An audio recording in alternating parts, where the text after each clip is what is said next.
Hello guys, good morning. Nandito kami sa Ross dito sa sa Jopa. So may nakakita sa akin na natin, subscriber nanonood din sa atin.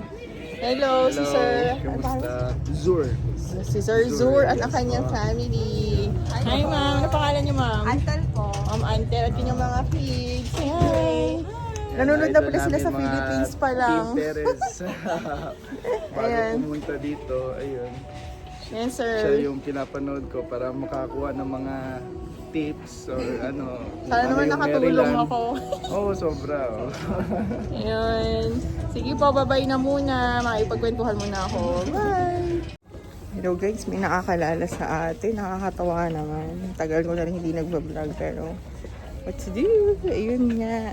Nakakatawa. Shout out sa inyo sa family niyo, Sir Zur at kay ma'am. Nakalimutan ko yung name pero God bless sa inyo. Thank you for watching and supporting us sa channel namin.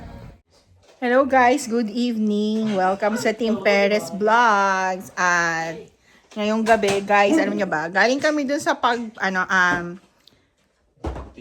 baptismal party ng aming newfound friend, naka-workmate ko. Shout out kay Regel at sa kanyang family at sa kay baby Amari. Salamat sa masarap na food. Yun nga guys, kwentong lang. Hindi na ako napag-video kasi madaming puti silang bisita guys. Ang dami nilang, yeah, maraming doon, mga local people. Tapos, while eating, nag-video okay kami. Itong asawa ko, nabitin sa kakakanta. What? Nabitin kami sa pag-video okay. So, naman guys, matagal na namin gusto magkaroon din ng kanta-kanta dito ba sa bahay namin. Gusto nga sana namin yung yung JBL na party box, kaso nga lang pricey. At parang bulky rin siya konti. Tapos dun kila Regel, yung kanilang video / subwoofer at sound bar ay may microphone. So kami bilang sa Bicol ay nali at naghahanap na talaga ng video at nabitin kaming mag-asawa sa pagkanta. Pasensya na guys sa mga tupiin na nandyan pa rin. Ito yung mag-ama ko. Nagsiset up na pang video, okay? Ito na pala guys, minount na namin ang aming TV. At ayan. So, additional gasto sa kuryente kasi magbibideo ka na magbibideo. Okay? So, ito lang, lang siya. Hindi naman siya yung sobrang popular na na subwoofer na yung mamahalin. Naman to, simpleng Vizio. Na care of, comparable price, comparable item kina Regel. Na meron na siyang mic. Pakita mo yung mic na. Ito po si Mike. Microphone at yung parang humidifier na subwoofer. Ayun guys. So, let's see. Sasample na ni RJ yan mamaya. Good morning guys. Maulang umaga sa inyo from Baltimore, Maryland. Dito tayo ngayon at mag-install kami ng bagong dashcam na nakuha namin sa exchange gift. Di ba, Han? Yeah. Shout out sa Team Almodres, Daryl and Kat and family. Ito yung nakuha namin sa exchange gift. Show it to them, your box. Yeah, ito guys. Dual camera. Rear and front. Install natin guys. Meron na kami actually, which is ginagamit namin din for yung rear camera na ginagawang rear mirror. Which is okay na okay, pero okay din yung ganito para may recordings din. Mas madaling ma-access. Na madaling ma-access kasi mayroon siyang app. Yung una namin binili kasi basta lang namin binili. Hindi kami nag-isip. Oo. Kala namin all dash cams Are are the same. equal. Hindi pala guys. So sa mga bagong owner ng kotse dyan, Nakagaya namin. kagaya namin, alam nyo na, don't make the same mistake.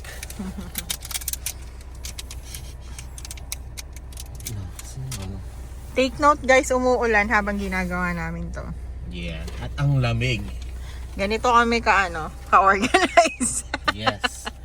Alam nyo guys, nako, Puro lang kami mistake. hindi. Tsaka kasi alam nyo guys, isa lang ang day off niya palagi. Yun lang. Palaging niyang gamit yung kotse. So, alam na. So, yung mga gusto mong gawin sa kotse, hindi mo magawa hanggat di siya naka-day off. Kasi one family car lang kami, guys. Soon, kapag kaana. Soon! Soon. Soon lang. Let's see. Ito na ang aming dashcam. Nilagay na ng aking asawa. Let's lock it. So, nilalak daw siya. Mahal to, guys. Kung hindi pa kami nakapag-exchange gift, di ba na basta-basta mabibili agad-agad to, guys. Oo nga. Yun. Wait, yun sa likod naman. Bago natin ilagay lahat ng wirings, i-set up muna natin yung mga posisyon nila to make sure. I-open ko na. Yeah, please.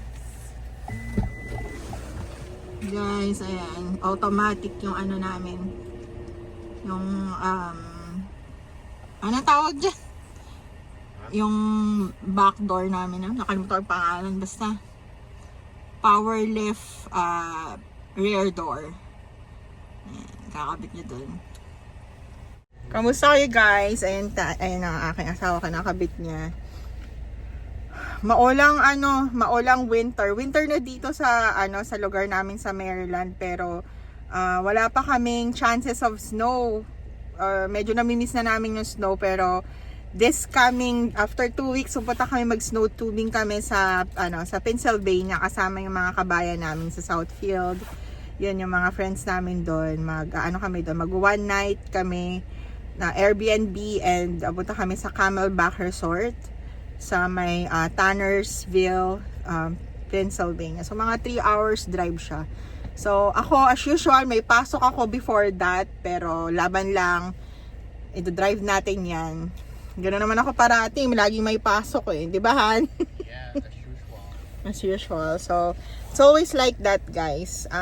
Actually maganda naman yung night shift ka kasi may magagawa ka pa after you're off, at hindi ka di na gabi yung pag day shift kasi minsan gabi ka na, wala ka nang magagawa after ng work mo. Kapag nights, meron ka pa naman chances of to travel and all. So yeah, that's it. Hey guys, snowing time dito, winter. Excuse me. Guys, tingnan nyo, winter time. Snow yan guys. Ayan siya. Tama dito sa porch. Not porch. Sa aming balcony. Sa apartment.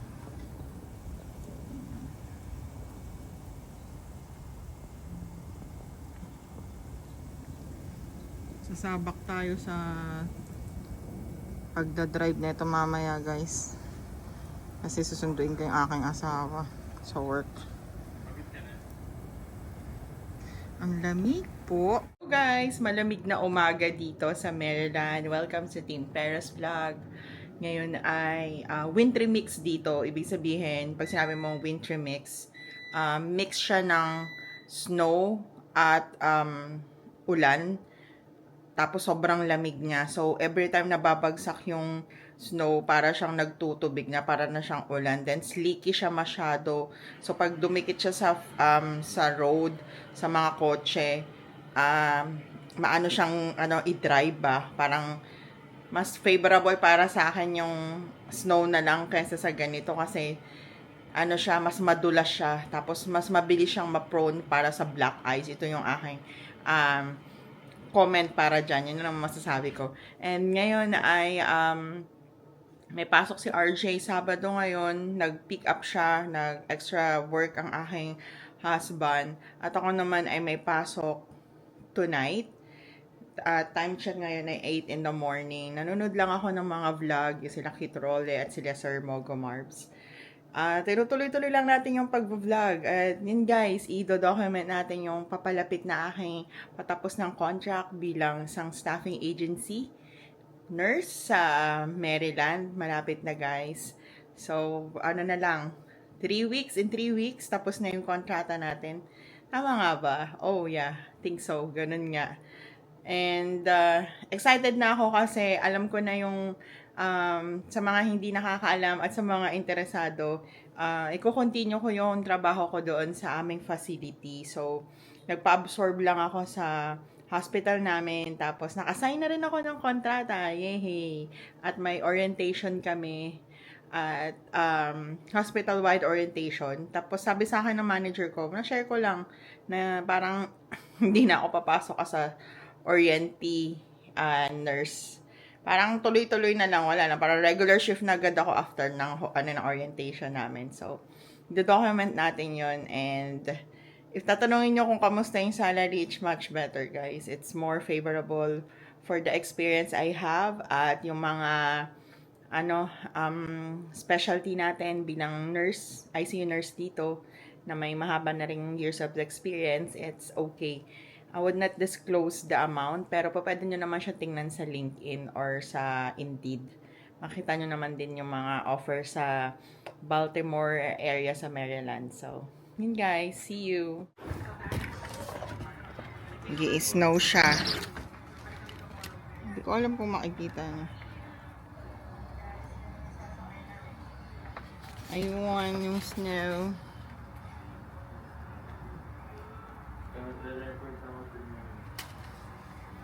Malakas siya guys. Ewan ko lang kung mag-accumulate yan later.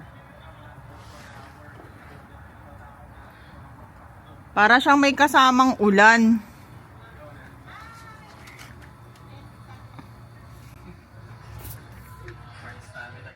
Ito guys, ito yung lulutuin ko for today. Mag-aaros kaldo tayo kasi malamig ngayon. Winter dito sa amin.